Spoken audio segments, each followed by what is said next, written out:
Social media पर बनने वाला बयानिया पाक भारत कशीदगी को लेकर तमाम शहरियों पर सबसे बड़ा इम्पैक्ट डालता है, चाहे वो बॉर्डर के इस पार हों या उस पार हों। और हाल ही में होने वाला एक शो जो पीएस मॉर्गन ने होस्ट किया, पाकिस्तान की तरफ से पॉडकास्टर शहजाद गयास शेख उसमें शामिल थे और हिना रबानी खर मौजूद थी, इंडिया की तरफ से बरखा दत्त मौजूद थी और साथ साथ रणवीर अलाबादिया जो एक पॉडकास्टर हैं।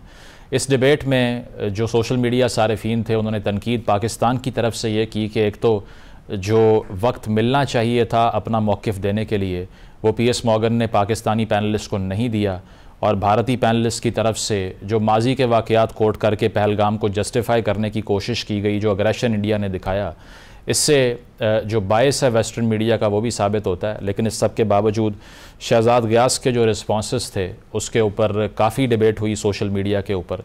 तो ये रिस्पॉन्सेस उन्होंने बज़ाते ख़ुद किस तरह से परसीव किए और क्या उनको यही एक्सपेक्टेशन थी इस प्रोग्राम से, इस पर बात करने के लिए शहजाद गयास शेख हमें ज्वाइन कर रहे हैं। पाकिस्तान एक्सपीरियंस नामी पॉडकास्ट को वो होस्ट करते हैं और आजकल सोशल मीडिया सेंसेशन कह दें तो गलत नहीं होगा। शहजाद, सबसे पहले तो जो रिस्पॉन्सेस आ रहे हैं और ये जो हमने देखा पीएस मॉर्गन के शो में आपने जो शमूलियत इख्तियार की, उसके बाद जो लोगों का रिएक्शन है उस पर बाद में आएंगे, लेकिन जब आपको बुलाया गया इस पैनल के ऊपर तो आपकी एक्सपेक्टेशन क्या थी? कीपिंग इन व्यू के पीएस के जो सारे शोज़ होते हैं उसमें कोई डिस्कोर्स से कम ज़्यादा बिलिटल करने के लिए लोगों को बुलाया जाता है, जिस तरह हमने देखा है कि वो फार राइट से या फिर इस तरह का पैनल बनाता है जिसमें सिर्फ़ और सिर्फ बहस हो सके और एक दूसरे के ऊपर पर्सनल अटैक्स हो सकें। तो जब आपको पता चला कि रणवीर अलाबादिया आ रहा है या फिर बरखा दत्त साहिबा आ रही हैं, एक्सपेक्टेशन आपकी थी कि कोई सीरियस डिस्कोर्स होगा और यू सॉ इट कमिंग कि यही होगा जो हुआ? अस्सलाम वालेकुम मुज़म्मिल, आपके और आपके देखने वाले को। देखें, हमें अक्सर लगता है कि अगर गोरी चमड़ी कोई चीज़ कर रही है तो वो हमसे बेहतर होगी। पियर्स मॉर्गन का शो एक ग्लोरीफाइड अर्नब गोस्वामी से ज़्यादा कुछ नहीं है। इजराइल फ़लस्तीन की जिसने पूरी कवरेज देखी होगी, we also have to realize that war is good for business. आपने देखा होगा कि जिस तरह जब सीज़ फायर हुई तो अर्नब गोस्वामी और गोदी मीडिया का एक मेल्ट डाउन हुआ क्योंकि उनको नज़र आया कि हमारी रेटिंग्स गिर रही हैं। एक वक्त जब खबरें चला रहे थे वो कि Karachi is destroyed, Islamabad is destroyed, उस पे उनको शर्म करने के बजाय, सर झुकाने के बजाय उन्होंने पोस्ट किया कि ये देखिए हमारी रेटिंग्स कितनी हाई थी इस वक्त। तो हमें लगता है कि हमारे जो प्रोड्यूसर्स हैं या इंडिया का जो गोदी मीडिया है वही ऐसी हरकतें करता है, दुनिया भर में ऐसा ही होता है। तो मुझे मालूम तो था कि कुछ सहलहाज गुफ्तगू तो पीएस मॉर्गन से एक्सपेक्ट नहीं की जा सकती। जब उन्होंने मुझे इनिशियली अप्रोच किया था, मैंने इसी बात से यही कहकर थोड़ी माजरत की थी कि अगर शाउटिंग मैच होगा तो मुझे इसका हिस्सा नहीं बनना। तो शायद इसी वजह से मेरे से पैनल छुपा कर रखा था, मुझे बिल्कुल ही आखिरी रात को पैनल बताया। अच्छा। तो उसके बाद जब हिना रबानी खर और बरखा दत्त गुफ्तगू कर रही थी तो मैं वेटिंग रूम में था उस वक्त।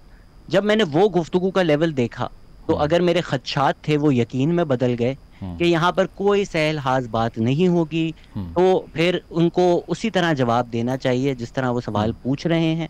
और सबने, पूरी दुनिया ने देखा कि पियर्स मॉर्गन का एक क्लियर बायस था, एक उनकी कोशिश थी कि लोगों को गुस्सा दिलाकर कोई रिएक्शन आए, कोई साउंड बाइट आए। और जो मैंने साउंड बाइट दिया, आप देखेंगे पियर्स मॉर्गन की टीम ने वही चीज़ ट्विटर पे चलाकर उसी कैप्शन के साथ, जिसमें एक लफ्ज़ है जो हम पाकिस्तानी टेलीविजन पे ले भी नहीं सकते, तो वो भी रेटिंग्स चाहते हैं, वो भी क्लिक बेट चाहते हैं, वो भी उसी तरह शो डिज़ाइन करते हैं जिस तरह में भी द वर्स्ट ऑफ पाकिस्तानी और इंडियन टेलीविजन। अच्छा, बरखा की इंक्लूजन तो चले हम कह सकते हैं कि उनका एक जर्नलिस्टिक बैकग्राउंड है या फिर उन्होंने काम किया हुआ है, नैरेटिव जो भी है वो तो सब ने देख लिया, वो लोग डिसाइड करेंगे।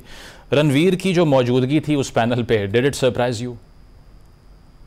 It did not surprise me कि जिस तरह मैं आपको बता रहा हूँ कि ये रेटिंग्स की दौड़ है। हम अगर अक्सर पाकिस्तानी शोज़ भी जब ढूंढ रहे होते हैं कि कौन सा हमें मेहमान चाहिए, वो इस बेसिस पर नहीं होता कि इसने यूनिवर्सिटी में कहाँ पेपर लिखा है, इसने कहाँ पीएचडी की है।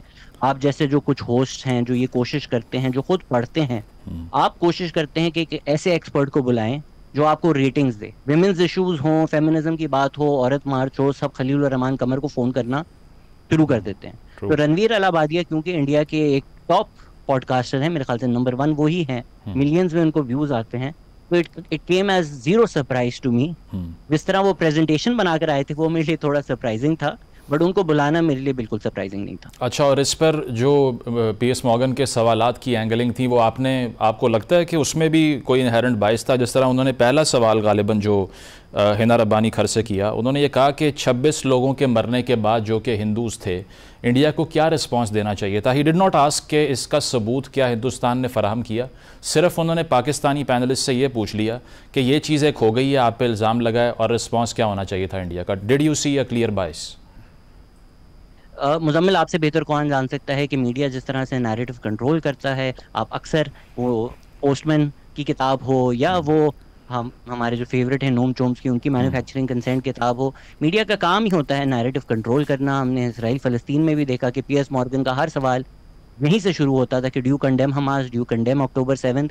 जिस तरह तारीख शुरू ही अक्टूबर 7 से होती है, उससे पहले जो 75 साल का ब्रूटल ऑक्यूपेशन है फ़लस्तीन का, वो डिलीट हो जाए। तो इसी तरह जो लोग शो देखेंगे वो देखेंगे कि एजेंडा और नैरेटिव सेट ही बरका दत्त ने किया। पीएस मॉर्गन ने कोई सवाल भी ऐसा बरका दत्त से नहीं पूछा, उनको टाइमलाइन सेट करने दी, उनको सीक्वेंस सेट करने दिया, उनको नैरेटिव सेट करने दिया। उसी तरह उन दोनों ने मिलकर हिना रब्बानी खर को कॉर्नर करने की कोशिश की कि या तो आप लश्कर तैयबा और जैश मोहम्मद को बोलें, अगर आप नहीं बोलेंगी तो आप भी टेररिस्ट हैं, आपका मुल्क भी टेररिस्ट है, आपके मुल्क में हर रहने वाला भी टेररिस्ट है। और मेरे ख्याल से उसको साइड स्टेप करके हिना रब्बानी खर ने डिग्निटी भी दिखाई, पॉइस भी दिखाई, ग्रेस भी दिखाई, एक्यूमन भी दिखाया कि वो उनके ट्रैप में नहीं आई। जिस चीज को वो लोग डिफ्लेक्शन बोल रहे हैं, मेरे ख्याल से it was Hina Rabbani Khar rejecting their framing of the entire argument and of what happened.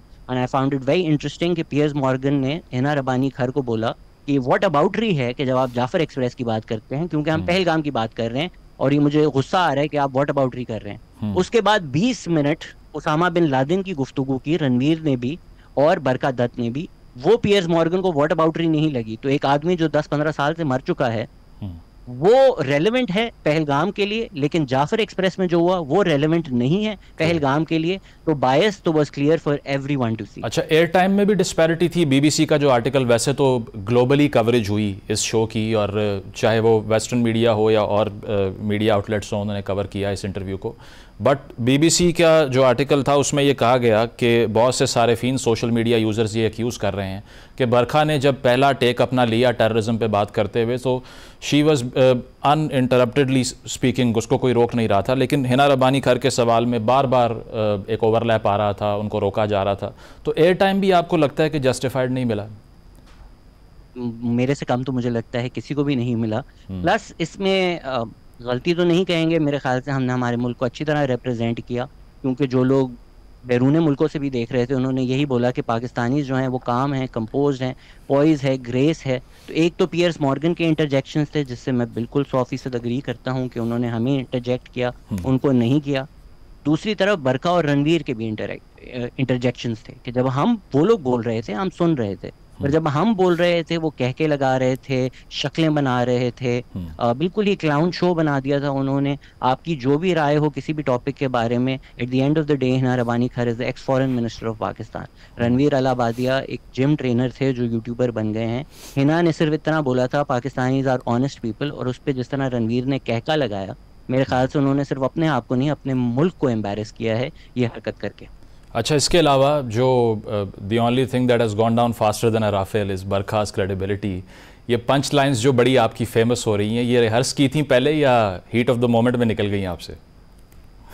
देखिए, जिस तरह पीएफ एयरफोर्स भी जब जहाज में बैठ जाता है फिर वो नहीं देखता कि आगे उनके कौन आ रहा है, वो गिरा कर ही आता है। तो मैं भी जब हॉट सीट में बैठ गया था उसके बाद मैंने आगे पीछे नहीं देखा और फायर वाले बटन पे फायर ऑन रखा।